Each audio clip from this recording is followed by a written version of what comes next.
Good morning. I am going to talk about appraisals because this is one of the main things that we're all talking about right now during this very intense, hot real estate market. Okay. So when you're buying or selling a home, you want to know that you're selling it for what it's worth and you're buying it for what it's worth. And so we have protections in place, and that's what the appraisal is for.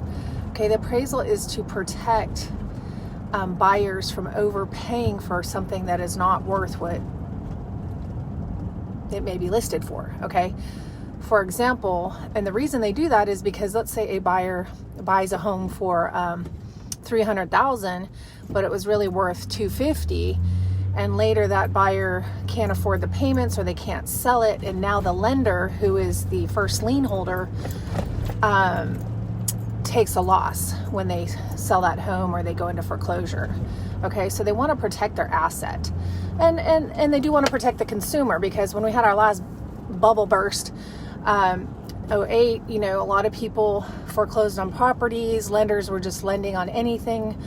And people were overpaying and they weren't able to afford it. And then when they had to sell, it was not worth what it was worth. And so there's a lot of moving parts. And so right now, I had so far 3 properties come in lower than our contract price. And so what you need to understand is that you can list a home, let's say, I'm going to just make it general, $300,000. And a buyer says, I want it for $305,000 or $310,000 because there's multiple offers. Okay. But we're subject to appraisal. Well, what happens is if the appraisal doesn't come in, you have to decide as a seller and a buyer what you're going to do. Right? Lately, I've been asking the buyer's agent, do they have money to bring to close? Depending if it's a multiple offer situation, say I have 3 offers and they're all over asking price, right? So I say, well, I had 3 buyers that were willing to spend $305,000. If I take your offer for $305,000 and it appraises at $300,000, will your buyer bring money to close? Now, sometimes we figure that out when we get there, but sometimes, not sometimes, but Lord willing, in this market, we've been providing a form that's called the additional right to terminate. And what that form does is it specifies whether you're going to waive your right altogether, meaning for the appraisal, meaning what if the appraisal's not $300,000, what if it's $275,000? That means you're going to bring an additional $25,000 to close. That would be a little scary, right? But Lord willing, when we list a property, we're listing it according to the market value close enough that we should get within a few thousand, $5,000 to $10,000, depending on the price range of the home. Obviously, the more expensive the home, the more kind of room you may have to bring money to close.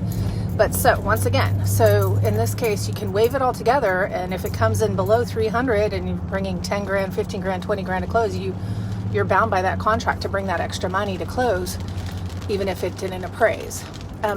What I've been doing a lot is a partial right to terminate, which means, okay, well, I want it to at least praise for your listing value that you gave, right? So if you list it for $300,000, my buyer's willing to,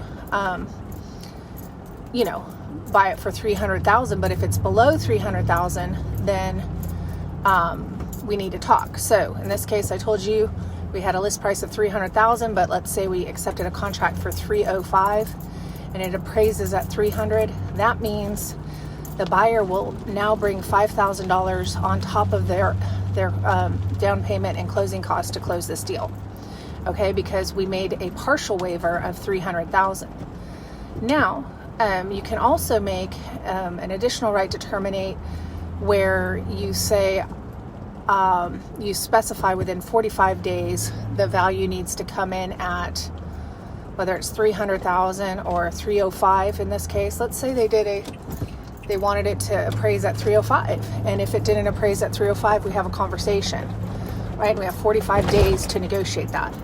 Well, okay, let's say the appraisal comes in at $300,000 and the contract's at $305,000 and the additional right to terminate was at $305,000. Okay, well, in this case, we have to have a conversation because we don't really have a negotiation yet as to what we're willing to do.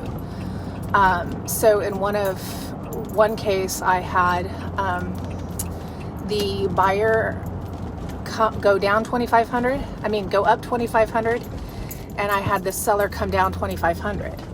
Okay, so in that case, they both kind of met in the middle. Okay, so you have that conversation then instead of specifying exactly what's going to happen. Okay, so there are protections in place for you, but when you come to understand appraisals, they're going to go off the sold value and features. So even though we have, let's say, 10 comparables or 6 comparables, and 4 have sold, and no, let's say 10. 4 have sold, 2 are active, and 2 are pending, meaning 2 are under contract. And let's say the sold ones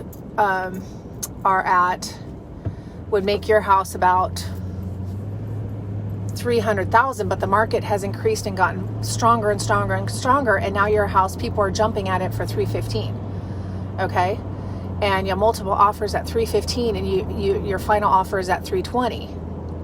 Well, obviously the market's changed; it's rapidly increased, and the appraisers will use a method called days on market, and they'll also call you and the real estate agent and ask, if there were multiple offers, how many offers did you have, how many days on market was it? And so we'll give them that information because the sold information isn't enough because the market changed so quickly between the last sold properties and the current market.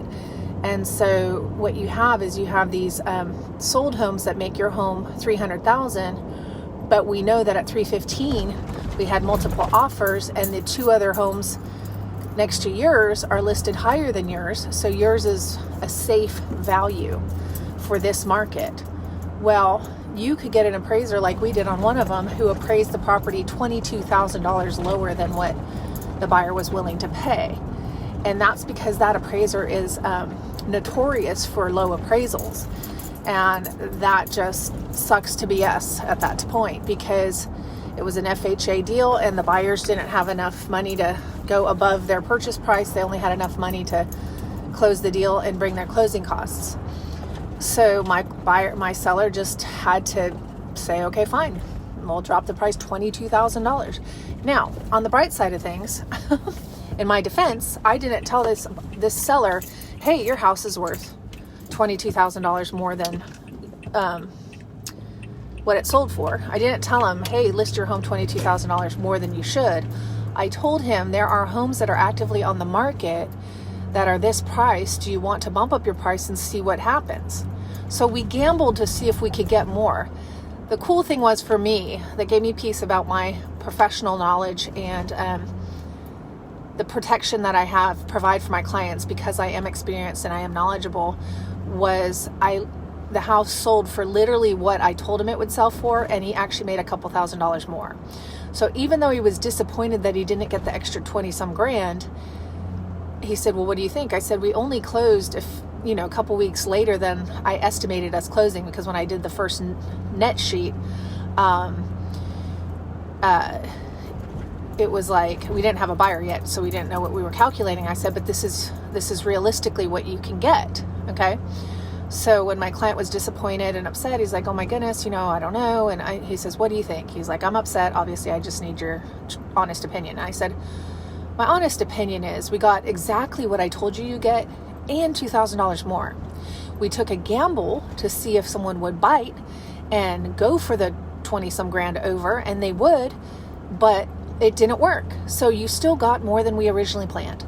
So being properly informed, even though your expectations may be let down and you'll be disappointed, as long as you're properly informed and understand the process, you'll be okay.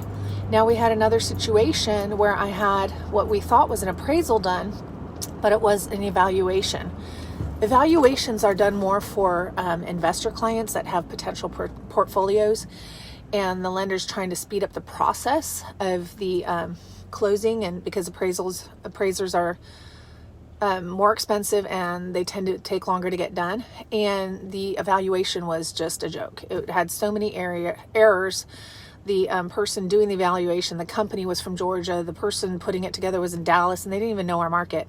And so once we figured out this was an evaluation, we're like, no, this is not okay. You need to order a formal appraisal.